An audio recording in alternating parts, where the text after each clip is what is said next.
श्रीलक्ष्मी अष्टोत्तरशतनामावलिः। ॐ प्रकृत्यै नमः। ॐ विकृत्यै नमः। ॐ विद्यायै नमः। ॐ सर्वभूतहितप्रदायै नमः। ॐ श्रद्धायै नमः।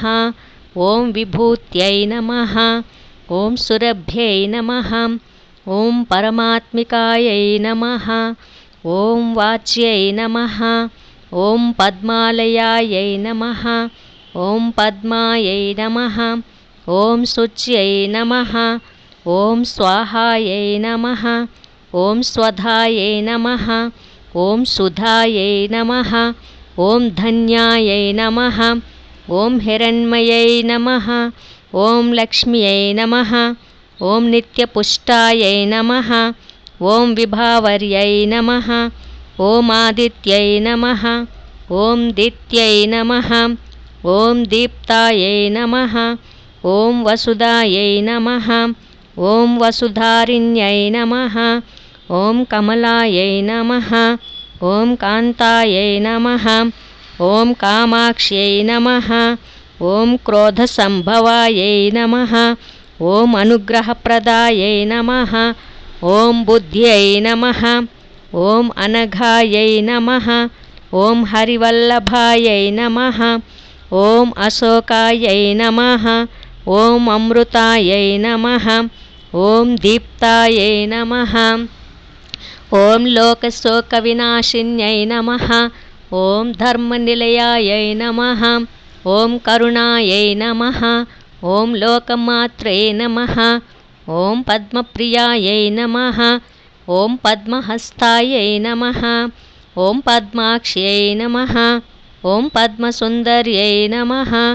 ॐ पद्मोद्भवायै नमः। ॐ पद्ममुख्यै नमः। ॐ पद्मनाभप्रियायै नमः। ॐ रमायै नमः। ॐ पद्ममालाधरायै नमः। ॐ देव्यै नमः। ॐ पद्मिन्यै नमः। ॐ पद्मगन्धिन्यै नमः। ॐ पुण्यगन्धायै नमः। ॐ सुप्रसन्नायै नमः। ॐ प्रसादाभिमुख्यै नमः। ॐ प्रभायै नमः।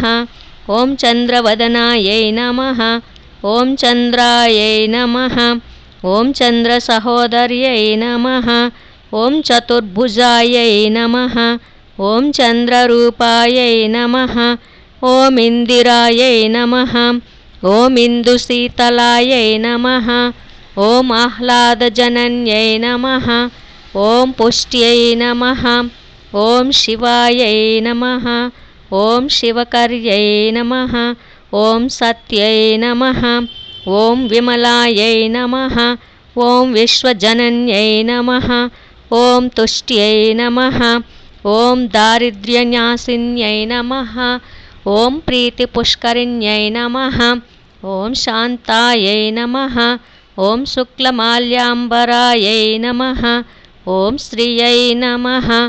ॐ भास्कर्यै नमः। ॐ बिल्वनिलयायै नमः। ॐ वरारोहायै नमः। ॐ यशस्विन्यै नमः। ॐ वसुन्धरायै नमः। ॐ उदाराङ्गायै नमः। ॐ हरिण्यै नमः। ॐ हेममालिन्यै नमः। ॐ धनधान्यकर्यै नमः। ॐ सिद्ध्यै नमः। ॐ स्त्रैणसौम्यायै नमः। ॐ शुभप्रदायै नमः। ॐ नृपवेश्मगतानन्दायै नमः। ॐ वरलक्ष्म्यै नमः। ॐ वसुप्रदायै नमः। ॐ शुभायै नमः। ॐ हिरण्यप्राकारायै नमः। ॐ समुद्रतनयायै नमः। ॐ जयायै नमः। ॐ मङ्गलादेव्यै नमः। ॐ विष्णुवक्षस्थलस्थितायै नमः। ॐ विष्णुपत्न्यै नमः। ॐ प्रसन्नाक्ष्यै नमः। ॐ नारायणसमाश्रितायै नमः। ॐ दारिद्र्यध्वंसिन्यै नमः। ॐ देव्यै नमः। ॐ सर्वोपद्रववारिण्यै नमः। ॐ नवदुर्गायै नमः। ॐ महाकाल्यै नमः। ॐ ब्रह्मविष्णुशिवात्मिकायै नमः। ॐ त्रिकालज्ञानसम्पन्नायै नमः। ఓం భువనేశ్వర్యై నమః. इति श्रीलक्ष्मी अष्टोत्तरशतनामावली सम्पूर्णम्.